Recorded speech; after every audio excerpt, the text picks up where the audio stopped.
नमस्कार। देखिए, महामानव का फिर जो है अपील आ गई जनता से कि अब जो है सोना खरीदना बंद कर दें, विदेश की यात्राएं बंद कर दें। जिस व्यक्ति ने 2014 के अंदर कहा था कि मैं भारत को सोने की चिड़िया बनाऊंगा, 2014 में ये कह रहा था कि हवाई चप्पल पहनने वालों को भी हवाई जहाज में बैठाऊंगा, और आज जिस प्रकार की बातें की जा रही हैं, इन सारी बातों के बारे में तो राहुल गांधी जी ने पहले ही चेताया था। तो ये विश्व गुरु की राह है क्या? देश की जनता से यही वादा किया था आपने कि जब भी कोई मुसीबत आए तो जनता को उनके हाल पे छोड़ दो। और वैसे भी सोना आम आदमी खरीद ही कहां पा रहा है? क्या रेट हो चुके हैं सोने के? क्या परेशानियां आज के समय में लोगों के सामने आ रही हैं? शायद मोदी जी को पता नहीं है। जिस महंगाई को कम करने का वादा करके आप सत्ता के अंदर आए थे, आज वो महंगाई आसमान छू रही है। जिस भ्रष्टाचार को खत्म करने की बात कह के आप सत्ता के अंदर आए थे, आज वो भ्रष्टाचार चरम पे है। चारों तरफ कानून व्यवस्था चौपट है। ये हालत आज देश की हो चुकी है। और आपका सीधा सीधा फंडा है कि सत्ता चाहिए। अभी आपने देखा होगा बंगाल का चुनाव हुआ, किस प्रकार की परिस्थिति हुई। आप बंगाल चले गए, मणिपुर नहीं गए।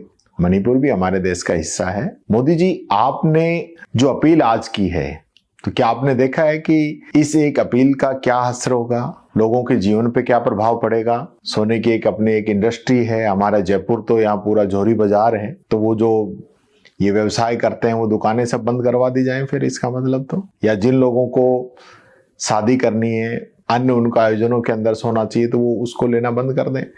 और मेरे को ये भी पता है कि बीजेपी के लोग आएंगे और वो इस चीज का प्रचार करेंगे कि मैंने देखिए मेरी बेटी के गहने देने थे लेकिन मैंने नहीं दिए, मैंने मोदी जी की बात मानी।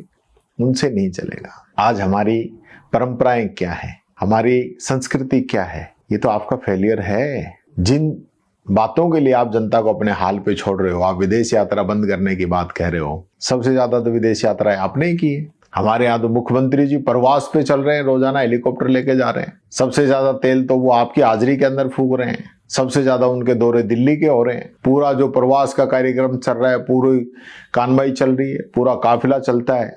इससे कैसे काम चलेगा? इन बातों के बारे में राहुल जी ने आपको चेताया था मार्च के अंदर ही कि हमें अपना स्टॉक पूरा करना चाहिए, हमें हमारी जो कैपेसिटी है उसको पूरा फिल करना चाहिए, लेकिन आपने नहीं किया। जब कच्चे तेल के दाम कम थे उस समय आपने स्टॉक नहीं किया, और कच्चे तेल के दाम कम थे उस समय जो प्रॉफिट हुआ वो भारत सरकार ने, आपकी कंपनियों ने मुनाफा कमाया, उसका फायदा तो जनता को दिया नहीं। तो आज कच्चे तेल के रेट बढ़े तो आप जनता पे वापिस थोप रहे हो। ये बातें नहीं होनी चाहिए ना। तो फिर दोनों ही चीजें एक साथ होनी चाहिए।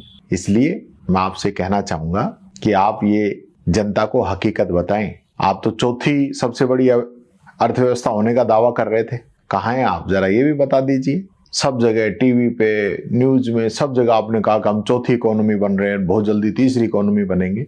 आप छठे नंबर पे आ गए हो, और आने वाले समय में क्या हालात होंगे वो तो आने वाला समय ही बताएगा। जनता से झूठ बोलना बंद कीजिए, ये मैं आपसे अपील करता हूं।